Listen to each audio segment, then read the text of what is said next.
demorar muito com um preâmbulo, só queria já jogar uma pergunta, mas falar um comentário antes, né? Aí eu passo para você, depois para você. A Leda Maria Martins tem uma provocação muito boa em relação ao modo como a gente lida com os nossos traumas, assim. Que é uma pergunta que eu não vou saber reproduzir exatamente com as belas palavras de Leda, mas que tem a ver com o modo como a gente, ao lidar com narrativas no campo das artes, elabora a experiência num eu fingido para a experiência estética. Como lidar com a experiência dos traumas numa dinâmica de criação, assim. E eu acho que essa sessão, ela tem muito dessa força de uma imaginação ativa que não foge, obrigada, a uma dinâmica hiperpresente na nossa vida, né? Que são os traumas, mas que tenta elaborar isso de alguma maneira, sem fugir ou sem passar pano, digamos. E aí queria ouvir vocês um pouco sobre isso, assim, de onde vem esse modo de lidar a partir do que vocês fazem com os filmes, né? A gente até já teve uma conversa sobre Imã de Geladeira. Lohan, depois a gente vai jantar junto, que eu quero conversar, né? Primeiro escolher esses experimentos nesse sentido, né? Assim, e esses caminhos, né? É um pouco isso, assim, eu ouvi vocês sobre esse caminho que vocês tomaram, né? Cada um à sua maneira nos filmes que vocês fizeram. É isso. E depois a gente abre um pouco para... Já vou anotando assim, quem quiser levantar a mão, porque a gente vai fazer uma rodada rápida de perguntas também.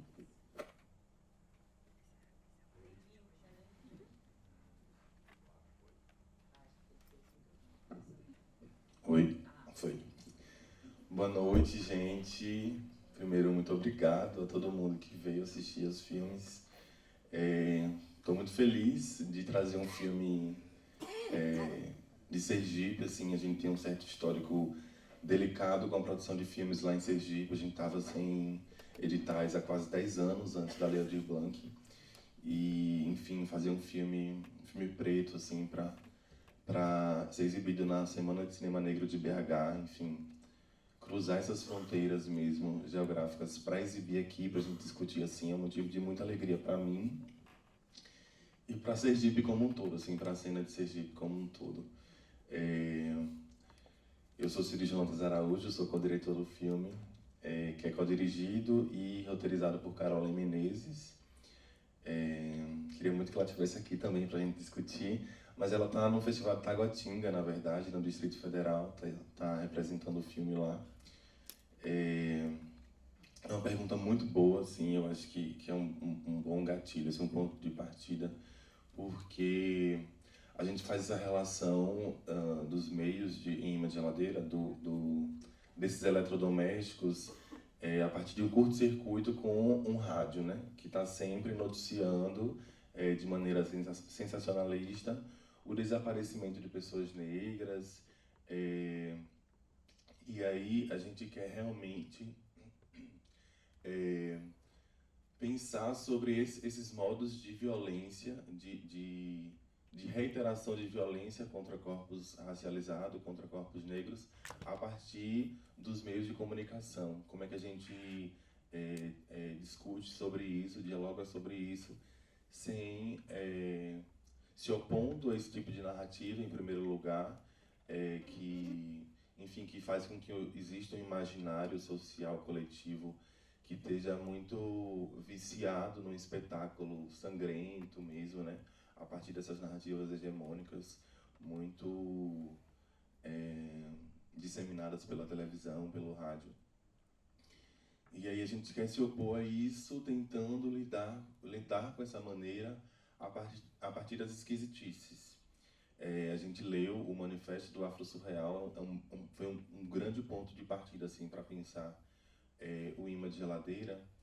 É um texto muito massa, assim, que ele fala sobre como o afro-surrealismo ele vai pensar numa lógica do presente, do agora mesmo, né? Que a gente só consegue pensar o futuro da nossa população, a partir do que a gente está vivendo agora mesmo. E também, não necessariamente criando uma dicotomia assim, entre esses tempos, né? Mas aí, esse manifesto, ele fala que existe um mundo, para a população, existe um mundo que é marcado pelas esquisitices, e que esse mundo ele está organicamente conectado com o nosso. E aí tem um trecho logo em seguida, que é o que abre o projeto visual do nosso filme, que ele fala algo do tipo assim: existe esse mundo que ele está organicamente conectado com o nosso, e é o nosso papel, assim, é o nosso dever mostrá-lo, né? Exibi-lo. Então, esse é um grande ponto de partida assim, para o Imã de Geladeira, de tentar falar sobre violência, sobre esquisitices, sobre o esquisito que acontece com a gente, de viver no Brasil, por exemplo. O Brasil é o mundo como nós conhecemos, é como nos foi dado a conhecer a experiência aqui, e que é atravessada por enfim, por essas esquisitices mesmo. E a gente quer lidar com isso de maneira que se oponha a uma narrativa sangrenta, por exemplo, de que a gente toque em nossos traumas, em nossos gatilhos históricos de toda a população, sem de fato corroborar com essas narrativas, enfim, sem fazer as pessoas que assistam esses filmes com que elas se sintam mal na exibição, né? Enfim, como o cinema tem feito historicamente com a gente, tocando nesses temas delicados. Eu acho que inicialmente é um pouco por aí.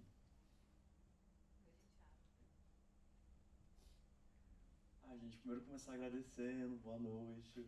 Tipo, eu tô muito feliz de estar exibindo aqui, de verdade. Não podia não começar falando isso, porque esse filme foi um filme super desafiador. É um média-metragem, e por ser um média-metragem também tem muita dificuldade de circulação nas janelas de exibição. Então, queria agradecer e apreciar o cuidado, o olhar atento e generoso para esse tipo de trabalho, porque é um formato que, por mais que seja captado pela televisão, também é um formato super experimentativo, né? Assim, um lugar que, tanto quanto curta, promove desdobramentos da forma do filme. E eu acho que o Outro Forma foi uma aposta também, essa durabilidade e processo também, né? Bom, estamos estreando aqui, então estou com muitas borboletas na barriga, estou assim, digerindo o que é também voltar com o cinema para uma fala pública, né? E também querer ouvir o que é a fala do público também sobre isso, mas queria dizer que esse filme, ele é, assim, sobre trauma. Eu acho que o colonialismo é um grande trauma, né? Assim, que é um grande trauma que eu acho que vem sendo esboçado e desdobrado e redesenhado por vários realizadores negros, especializados, indígenas também. E para mim, assim, especificamente, esse filme ele compõe o segundo filme da trilogia do Impossível, que começou com Perpétuo, Nova Iguaçu, e que para mim já lidava um pouco com a ficção como essa construção de realidade e de verdade, não necessariamente a ficção como uma coisa da ordem do falso, né? Porque para mim a ficção e a história, elas têm, a dramaturgia e a história, elas têm paralelos tem grandes paralelos assim como elas são construídas. Então quando a gente consegue se empoderar desse poder criativo da ficção, né, a gente consegue também construir outras realidades, verdades, narrativas, possibilidades, até mesmo para os traumas, né? Esse filme ele nasce em 2018, quando eu estou digitalizando essas imagens de arquivo no Museu do Bispo do Rosário, Museu Bispo do Rosário de Arte Contemporânea, que fica nessa colônia Joano Moreira, que é um bairro da periferia da Zona Oeste do Rio de Janeiro, que foi criado a partir do trabalho do Juliano Moreira, que é um psiquiatra baiano, que é considerado o pai da psiquiatria no Brasil, e que foi uma das primeiras pessoas a aplicar a psicanálise na psiquiatria brasileira. Então, é uma figura que começou a construir esse bairro a partir de um pensamento psiquiátrico, né? E que esse lugar é um lugar extremamente afetado pelas distâncias, né? Pelos desafios geográficos do Rio de Janeiro. No entanto, é um lugar qual sua urbanização se deu a partir dessa instituição. Então, as pessoas que moram lá também começaram isso foi em década de 20, né, gente? Que ele foi criado. A ser muito parentes de usuários de serviço de saúde mental, profissionais das instituições. Então, esse bairro começou a ser povoado com essas presenças e com também essas narrativas sobre a construção da loucura. E quando eu me deparo com esse material em VHS, eu tinha acabado de fazer o Perpétuo, e eu estava vendo que esse material tinha muitos filmes, de pessoas que iam até o espaço para fazer filmes, reportagens, documentários, e a maioria dessas obras elas estavam registrando uma certa construção da loucura, né? Essas obras estavam, de alguma maneira, tematizando a loucura como a representação do espaço, assim, um pouco.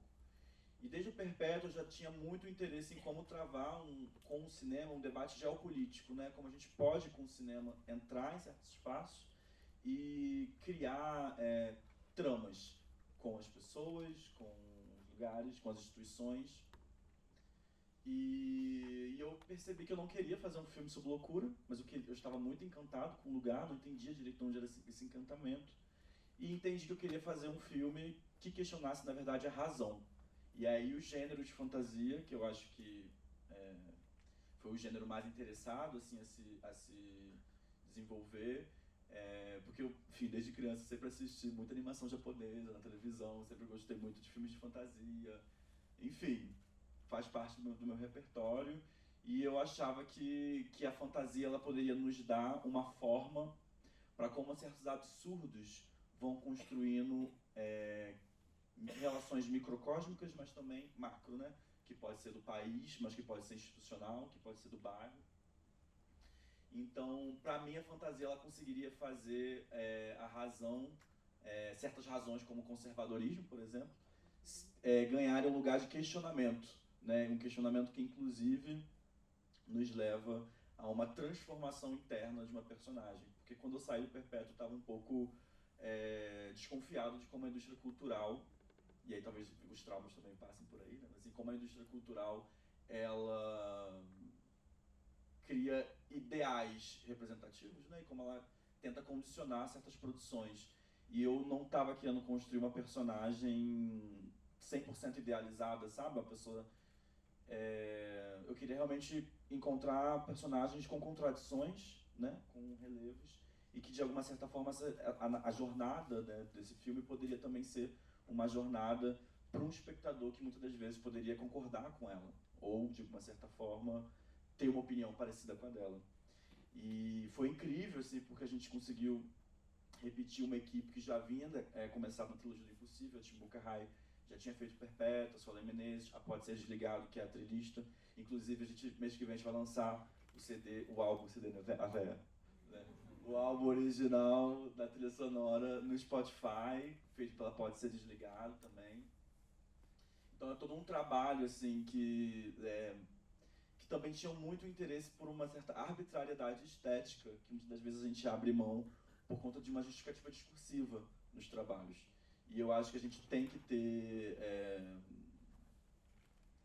esse apreço pela forma cinematográfica e também por como a gente desdobra isso de uma obra para outra. Então, para mim, foi um filme super desafiador, que o trauma, eu acho que vira uma questão mais fantasmagórica, assim, né, digamos, assim, do que ordena e orbita a relação entre o espaço e o filme, mas para mim existe um interesse muito grande na ideia de fantasia e como a gente poderia criar uma fantasia das diferenças, como nós poderíamos criar um cinema que não dissesse que nós somos uma coisa só, né? Mas que nós temos diferenças, desacordos e que fazemos também questão de estar junto mesmo assim. Então, muito obrigado, Semana de Cinema Negro, Belo Horizonte, super feliz. Perpétuo também estreou aqui em BH, então estou assim, emocionadíssimo. Obrigado, gente. De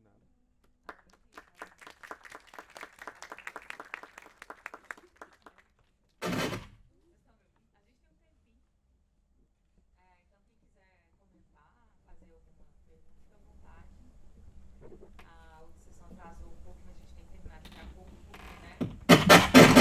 Porque o som tá deixando.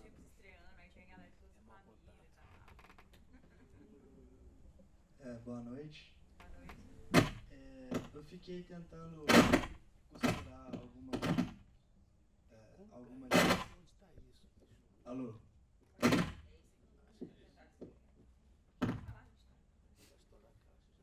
Oi. Eu achei interessante, assim, como que essa experiência de assistir curtas. Eu nunca tinha passado por isso. E eu tentei ficar costurando alguma ligação entre os 3 filmes que passaram, sabe? E foi vindo na minha cabeça algumas ideias, algumas sensações. Difícil procurar alguma razão para algum dos filmes, sabe? Alguma lógica exata para que o roteiro termine e comece de uma forma linear, assim e tal. Mas eu senti como que os personagens nos 3 filmes estavam na iminência de sumir ou sumiram, né? E como que as pessoas relacionadas a eles se comportariam a partir desse momento em que eles desaparecessem. E eu tentei traçar isso com a realidade, que de fato pessoas negras desaparecem todos os dias, né? Como no imã de geladeira, uma pessoa negra simplesmente desapareceu. E o que aconteceria com a família dela, né? No caso do segundo filme. Via Láctea. Isso, Via Láctea.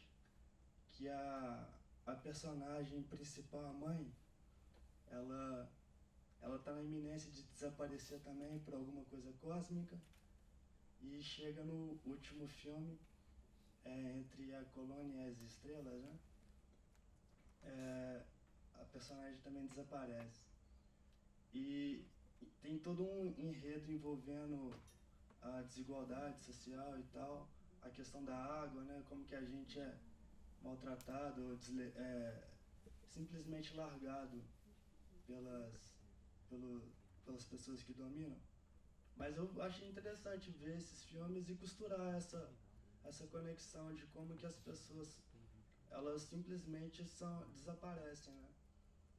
Como elas podem desaparecer por alguma razão do universo. Mas achei interessante a experiência, foi bem rica. Qual que é seu nome? Luiz. Ô, Luiz, Mais alguém? me ajudou muito a entender. Agora eu vi meio. Abstração difícil de. Sim. Oi, você falou bem pra caralho. Boa noite, gente. Só complementar o que o Luiz disse, eu achei boa observação, não tinha sacado que as pessoas desaparecem nos 3 filmes. E pode dizer também bastante sobre, né, esse desaparecimento literal, né, do assassinato desses corpos pretos, tanto também como um apagamento ideológico da cultura negra de uma forma geral, assim. E eu queria fazer uma pergunta para os dois, né, como roteirista também. Eu queria saber como que é o processo criativo de vocês na forma de fazer esses filmes que são extremamente, não vou dizer realistas, porque são ficções, mas naturalistas na forma de gravar e na forma de montar as histórias dele com a ficção, né, a ficção científica, com algo mais fantasioso mesmo. E como que vocês atingem esse equilíbrio? Tem mais alguém que a gente fecha com 3? A gente não tem muito mais tempo. Tá, só mais um para ver. Ei, gente, obrigada. Primeiro, obrigada por fazerem filmes. Esses filmes que vocês fizeram foram incríveis. E eu queria fazer um comentário do que você falou e que eu fiquei muito feliz de ver o seu filme, porque vem de uma reflexão que eu tenho já tem um tempo, assim. É mais uma constatação, assim, não é nenhuma pergunta.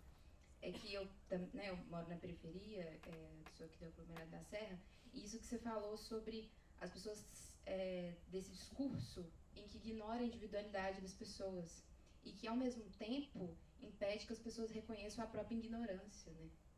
Então, tipo assim, é quase como se a gente homogeneizasse todo mundo e a nossa pluralidade morre, assim, né? E, enfim, era só uma constatação, dizer que eu fiquei muito emocionada ao ver esses filmes. Esse filme falou super com uma coisa que eu tô no momento, e é isso. Muito obrigada.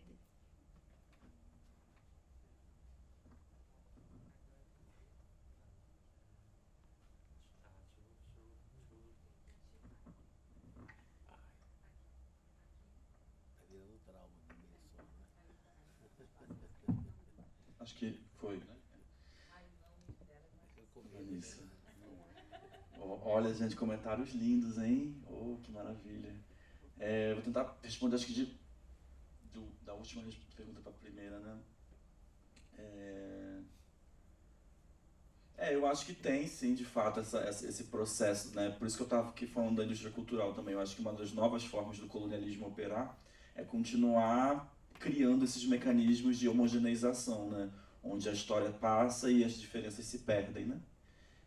Então, acho que sim, é uma tentativa de não fazer com que as diferenças desapareçam, né? Mas de que elas possam ser convividas, que eu acho que é um grande desafio da democracia no Brasil hoje, né? Uma democracia incompleta.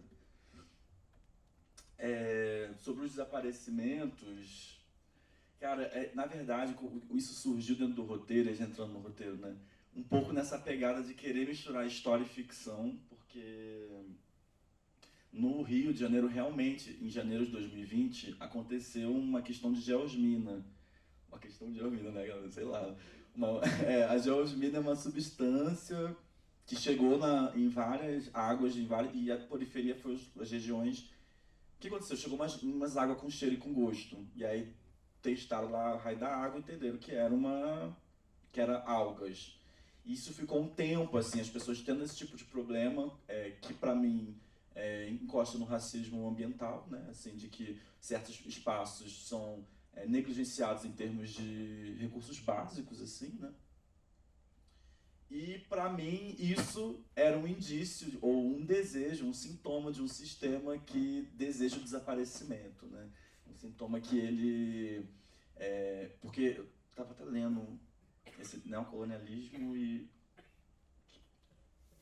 as tensões do imperialismo, que existem novas formas, né, de se manter a subalternidade no modelo neoliberal, né, onde formalmente escravizar pega mal para o sistema como ele o sistema hegemônico cria novos formatos de manter a subalternização e o extermínio em progressão.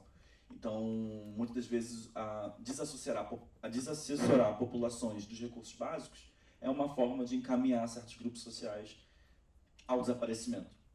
Então, para mim, veio muito o desaparecimento nesse lugar de como criar um reflexo contemporâneo de processos históricos que continuam se atualizando, na verdade, né? Assim, porque eu sinto que às vezes existe um debate colonial que fica um pouco datado, né, no passado, assim, como esses processos, essas economias aconteceram secularmente, mas existem coisas contemporâneas que nos trazem de novo esses procedimentos, né, traumáticos, inclusive. E do roteiro, eu gosto muito de escrever, do Perpétuo veio desse processo, assim, escrever dramaturgias abertas, assim, cenas que tenham lacunas, onde eu possa convidar memórias afetivas das pessoas a construírem esses fios narrativos, né? Então, desde o Perpétuo existe um interesse muito grande por atores que não têm experiência com atuação ou que desejam ter. E na preparação de elenco ou na relação com essas pessoas eu acabo compreendendo algumas experiências que eu acredito que podem levar a um certo desencadeamento dramático, né, ou desencadeamento dramatúrgico. Então a gente costuma falar um pouco de certos universos ou certos desencadeamentos assim, desses convidados, né, ao qual a memória afetiva delas também possa se tornar história, né, assim. Então, é isso, quando eu cheguei e falei assim, é um filme que vai ter desaparecimentos, já chegou alguém e falou, não, porque aqui já sumiu gente, não sei o que lá. E aí começa, entendeu? Há um pouco uma certa vontade de que a paisagem, né, o espaço onde eu estou me inserindo, também seja um personagem, né? Que a sua população, que as suas instituições, por exemplo, tem alguns, parte do elenco são artistas do Ateliê Gaia, que é um polo experimental de arte do Museu Bispo do Rosário, onde, enfim, desdobra trabalhos de vários artistas usuários de serviço de metal, tem funcionários de instituições, enfim, né, eu gosto um pouco dessa mobilização, e eu acho que isso está no processo do roteiro também, entendeu? Tentar visualizar essas porosidades, né, não tentar ser uma estrutura fechada. Massa. Oi. Primeiro sobre o desaparecimento, né? Assim, reverenciar mesmo esse olhar atento da curadoria para esses filmes.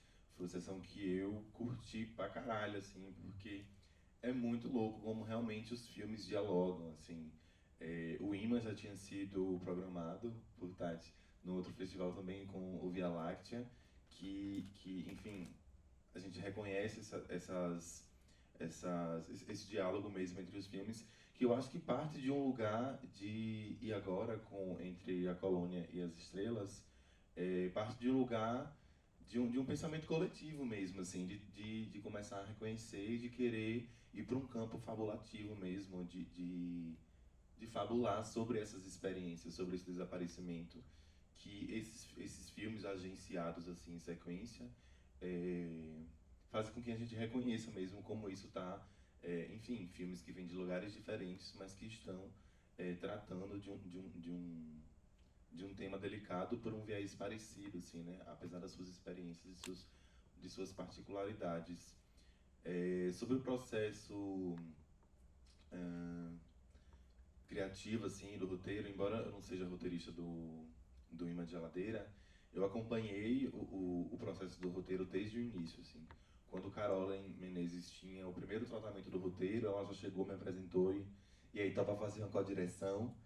E aí eu fiquei muito instigado, assim, com o roteiro, com a ideia, com a narrativa, e instiguei da gente inscrever em laboratórios para poder, enfim, mostrar aquilo para outras pessoas, amadurecer aquela proposta. E a gente inscreveu em alguns laboratórios, acabou que não passou, e no o último laboratório que a gente inscreveu foi o Lab Negras Narrativas, da APAN, já na prorrogação, sei lá, no último dia da prorrogação, e aí foi selecionado. Então foi foda que a gente teve esse reconhecimento de um laboratório de narrativas racializadas, né? Então, e aí desde então, eu acho que quando a gente gravou, estava, sei lá, no 11º, 12º tratamento.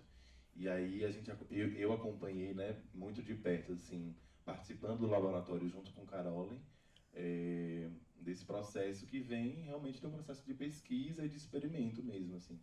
A gente teve algumas referências do tipo pensar a fabulação crítica de Hartmann, e a pesquisa de Kenia Freitas também, pensando a partir de Hartmann, sobre a fabulação no cinema negro brasileiro contemporâneo,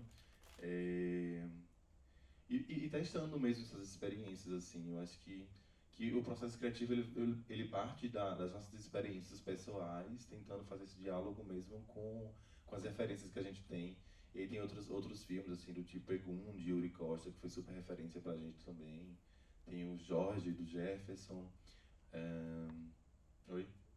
Sim, que inclusive eu fiquei lembrando, assim, do cavalo, a coisa do cavalo ali, o seu filme também tem cavalos. E é isso, acho que tá se encaminhando pro final agora, né? Eu queria mesmo, assim, com essa fala pública, agradecer na figura de Laila, assim, a atenção com a gente mesmo, sabe? De trazer a gente pra cá com todo o carinho, de acompanhar a nossa estadia aqui, parabenizar pelo evento, pelo olhar atento da curadoria pra gente, pra essas narrativas. Estamos muito felizes mesmo. Obrigado. Massa, gente. Obrigada. Tem outra sessão daqui a pouco e a gente conversa mais depois da outra sessão.